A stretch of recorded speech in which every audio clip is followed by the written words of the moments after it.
ప్రభు యొక్క ఘనమైన నామాన్ని బట్టి ప్రతి ఒక్కరికి వందనాలు. ఉదయకాలాన్ని దేవుని యొక్క సన్నిధి మీకు తోడుగా ఉండునుగాక. సామెతలు 12:2 సత్పురుషునికి యెహోవా కటాక్షము చూపును, దురాలోచనలు గలవాడు నేరస్తుడని తీర్పు తీర్చును. భక్తిహీనత వల్ల ఎవరైనా స్థిరపరచబడరు, నీతిమంతుల వేరు కదలదు. కనుక ఈరోజు స్థిరమైనటువంటి భక్తి కలిగి ఉండడం అనేది చాలా ప్రాముఖ్యమైనటువంటి విషయం. స్థిరమైనటువంటి భక్తి ఎవరైతే కలిగి ఉంటారో వారు ఖచ్చితంగా తప్పించబడతారని, దేవుని యొక్క కటాక్షం వారు కలుగుతుందని ప్రభు అయితే ఉదయకాలాన్ని మనతో మాట్లాడుతూ ఉన్నారు. కనుక ఈరోజు స్థిరమైనటువంటి భక్తి కలిగి ఉండడం అంటే ఆయన నీతిని, రాజ్యాన్ని మనం వెతుకుతూ ఉండాలి. ఆయన గురించినటువంటి విషయాలు మనం తెలుసుకోగలిగినటువంటి వారుగా మనం ఉండాలి. ఆయన ప్రత్యక్షత మనకు అనుగ్రహించబడుతూ ఉన్నప్పుడు దాని స్థిరపరచబడేలాగా మన పట్ల మనం శ్రద్ధ తీసుకొని మనకు ఇవ్వబడినటువంటి కుటుంబాలన్నిటి విషయంలో, మనకు అప్పగించబడినటువంటి ప్రతి ఒక్కరి విషయంలో మనం ప్రార్థించేటువంటి వారుగా మనం ఉండాలి. నిర్గమకాండము 33:11 కొన్ని వచనాలు చూసినప్పుడు, మనుష్యుడు తన స్నేహితునితో మాట్లాడినట్లు యెహోవా మోషేతో ముఖాముఖిగా మాట్లాడుచుండెను. తర్వాత అతడు పాలెంలోనికి తిరిగి వచ్చుచుండెను.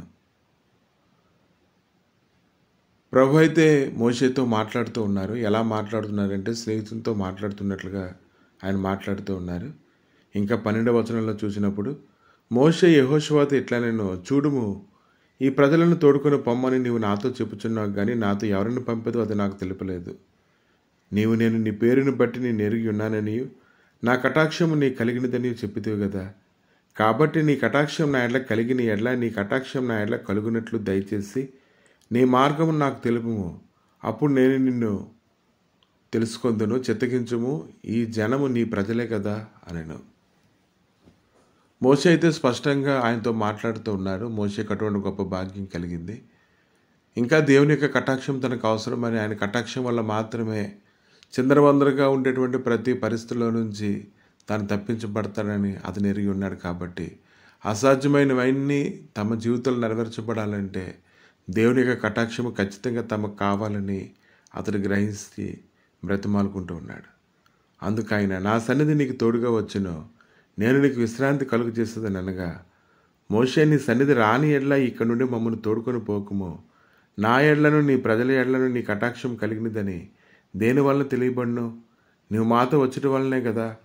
అట్లు మేము అనగా నేను నీ ప్రజలను భూమి మీద ఉన్న సమస్త ప్రజల్లో నుండి ప్రత్యేకింపబడదుమని ఆయనతో చెప్పిన. కనుక ఈరోజు అసంభవం అని ఏదైతే అనుకుంటామో, కష్టమని మనం ఏదైతే అనుకుంటామో, అలాంటివన్నీ కూడా మన జీవితంలోనే జరగాలి అని అంటే ఖచ్చితంగా దేవుని యొక్క కటాక్షము అందరి ఎడల ఉండాలి. అలా ఉన్నప్పుడు ప్రతి పరిస్థితుల నుంచి మనం తప్పించబడతాం. లేవీకాండము 26:7 మీరు మీ శత్రువులను తరిమెదరు, వారు మీ ఎదుట ఖడ్గం చేత పడెదరు.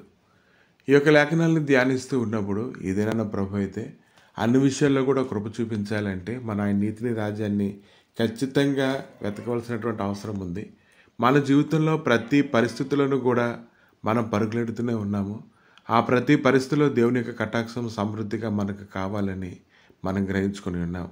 కనుక మోషే ఎలాగైతే ఆయన సన్నిధిలో బ్రతిమాలుకున్నాడో, ఎలాగైతే అతను కటాక్షం పొంది సమస్తం జయించాడో, మన కొరకు ప్రాణం పెట్టినటువంటి ప్రభువైన యేసుక్రీస్తు ద్వారా మన సమస్త విషయములలో మనం సమృద్ధి కలిగినటువంటి వారుగా ఉంటున్నట్లుగా, ప్రతి పరిస్థితుల్లో పోరాడి జయం పొందినటువంటి వారుగా ఈ దినములో ఉండాలని మనం కోరుకోగలగాలి.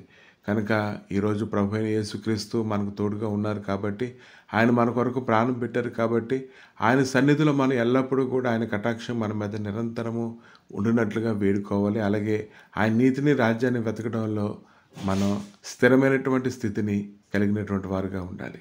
ప్రభువా, మీ దయగలిగిన హస్తాలకి నాయన ఈ సమయంలో అప్పగించుకొని ప్రార్థన చేస్తుండగా, నీ సన్నిధి, నీ సమాధానమును దేవా తోడుగా ఉంచి, నీ కటాక్షం మాకు తోడుగా ఉంచి, మేము ఎక్కడికి వెళ్ళినా మా పనులన్నీ చక్కగా జరిగినట్లుగా సహాయం దయచేసి అన్ని విషయంలో బలపరిచి మీ నీతితో నింపి నడిపించమని, మీరే మహిమగంత ప్రభావాలు పొందమని, ఇదేమో ఎవరెవరైతే బంధకముల్లో ఉండి వేదనతో ఉన్నారో ప్రభా, మార్గం సరళం కాక దుఃఖపడుతూ ఉన్నారో తండ్రి, వారి మార్గములన్నీ సరళమగినట్లుగా సహాయం దయచేసి మీరే మహిమ ఘనత ప్రభావాలు పొందమని యేసుక్రీస్తు నామములు అడిగి వేడుకుంటున్నాము తండ్రి. ఆమేన్.